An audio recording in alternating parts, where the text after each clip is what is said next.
आता अमेरिकेचा प्रेसिडेंट कुठं, व्हिएतनामसारखा एवढासा बारका टिझवर देश कुठं, पण शिवाजी महाराज मात्र माहिती आहेत, आजही माहिती आहेत त्या लोकांना.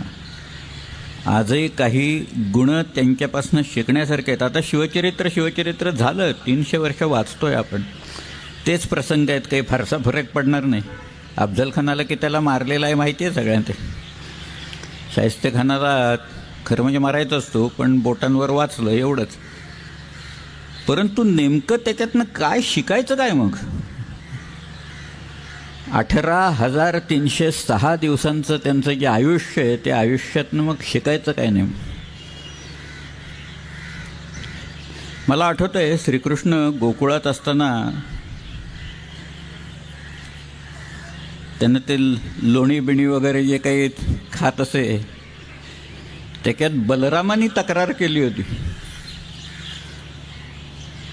की एवढा होता, बारका होता श्रीकृष्ण, काही फार मोठा नव्हता, लहान होता, की ह्याने ते लोणी खाल्लंय तिकडं वगैरे म्हणून. मग यशोदेनी बोलावलं त्याला आणि ते म्हणाले, मला दाखव बघू तू काय खाल्लंयस. तो म्हणाला, मी नाही खाल्लं, काही नाही. ते म्हणाले, तोंड उघड, मला बघू देतो की काय खाल्लं की नाही ते. पण त्या श्रीकृष्णानं तोंड उघडल्यावर तिला जे काही विश्वाचं विराट दर्शन झालं,